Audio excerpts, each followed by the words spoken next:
Waitong bing beng bung bada bung beng beng. Jadi topik kita hari ini adalah peran support class ya, atau peran hewan-hewan support class. Nah oke guys, jadi mungkin gue sebenarnya udah banyak ya cover tentang ekosistem, tentang sistem ekosistem, cara kerjanya ekosistem. Tapi gue tuh nggak pernah benar-benar cover hewan-hewan support yang ada dalam sebuah ekosistem gitu. Peran mereka apa, bagaimana mereka harus berperilaku, dan ya pokoknya tentang mereka semua gitu loh. Jadi hari ini gue pengen ngomongin tentang hewan-hewan support dalam sebuah ekosistem guys. Oke guys, jadi untuk hari ini contoh yang gue pakai adalah ya ini aquascape lagi ya guys, karena ya di sini kelihatan support kelasnya paling kelihatan dibandingkan vivarium atau terrarium, karena yang dimana mereka support kelasnya springtail susah kelihatan oleh kamera gitu ya guys. Jadi kita pakai yang ini dimana ada yang terlihat gitu ya, nih kayak gini. Ini ada keong nih, jadi siput.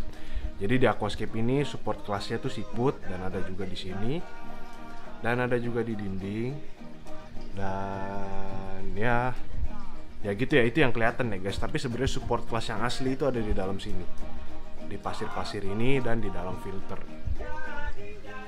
Jadi fungsi support kelas itu sebenarnya apa sih? Ya memang fungsi utama itu sebenarnya membersihkan ekosistem yang sedang kita pelihara. Ya contohnya ini akuarium dari zat-zat beracun atau zat-zat yang kotoran-kotoran yang kita nggak mau gitu loh. Contohnya kayak sisa-sisa makanan cupang ini, kalau udah jatuh ke bawah tuh akan dimakanin sama keong-keong ini, atau ya sama yang di kaca ini juga bisa makan-makanin. Yang nggak tahu gue, pokoknya yang di kaca ini apaan ya, gue masih nggak tahu loh ini binatang apa. Tapi tidak terlihat berbahaya sih, jadi ya udah. Mungkin kutu air bukan sih, tapi kayaknya bukan deh. Putih-putih ini banyak tuh, gue masih nggak tahu. Pokoknya ini keong-keong ini nih yang bersihin sisa-sisa makanan kayak pelet, cacing dan lain-lain tuh, ini mereka ini guys. Ini mereka yang membersihkan. Dan tapi sebenarnya guys, sebenarnya support kelas asli yang paling berperan tuh ada di dalam pasir-pasir ini, yaitu bakteri ya, Nitrobacter dan Nitrosomonas. Gue pernah cover ini kalau nggak salah. Jadi dalam sebuah ekosistem guys, yang sebenarnya menyokong lingkungan hidupnya itu sebenarnya ada di micro universe guys, bukan di makro. Micro universe adalah dunia kecil di mana kita nggak bisa melihat ya, karena saking kecilnya mikroskopis masuk makhluk hidupnya. Tapi kalau makro universe adalah ya kayak ikan ini, pohon kita bisa lihat kan. Ya itu makro, dan mikro tuh ada di dalam sini, dan sangat kecil, kita nggak bisa lihat dengan mata kita, harus pakai mikroskop. Nah makhluk-makhluk di micro universe itulah yang menyokong kehidupan dalam sebuah ekosistem guys. Mereka itu penting, dan makanya ada juga omongan kalau orang piara ikan gitu ya, sebenarnya kalau kita pelihara ikan itu kita piara bakteri, kita piara air, bukan piara ikannya ya. Makanya orang ikan tuh selalu filter.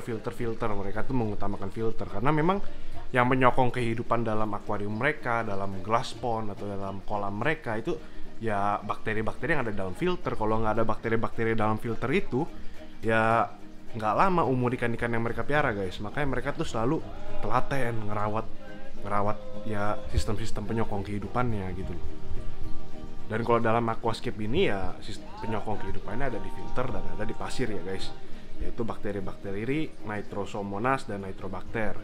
Nah mereka lah yang mengubah amoniak yang dihasilkan oleh semua makhluk hidup yang ada di sini, termasuk yang dihasilkan oleh siput-siput yang ada di sini, menghasilkan amoniak, dan bakteri Nitrosomonas dan Nitrobacter yang memproses semua amoniak, semua zat-zat beracun itu menjadi zat-zat yang bisa diolah oleh tumbuhan, jadi makanan tumbuhan gitu ya guys. Jadi kalau misalnya kita waktu SD kan diajarkan rantai makanan, ketika karnivoranya katanya terus di nya itu dijadiin makanan oleh pohon, itu nggak sepenuhnya benar guys. Sebenarnya bukan yang nggak benar, tapi kurang tepat, kurang lengkap penjelasannya, bahwa yang dikeluarkan oleh hewan itu ketika menjadi makanan untuk tanaman itu nggak bisa langsung diambil oleh tanamannya, harus diproses sama bakteri-bakterinya itu dulu yang ada di pasir, ada di filter, ya kalau misalnya di alam ada di tanah, ada di mana-mana. Dan support kelas seperti siput ini seperti mereka ini membantu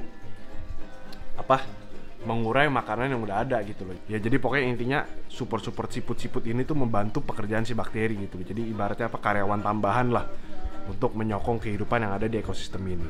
Ya, gitu ya guys. Paham ya guys? Oke guys, jadi sekian aja videonya hari ini tuh cuma tentang ya sebenarnya tentang ekosistem juga sih, tapi lebih spesifik ke arah hewan-hewan support yang ada dalam sebuah ekosistem gitu ya guys. Jadi ya sekian aja videonya. Terima kasih teman-teman semua udah nonton. Semoga video ini menghibur dan bermanfaat bagi kalian semua. Sampai jumpa di video selanjutnya. Dadah.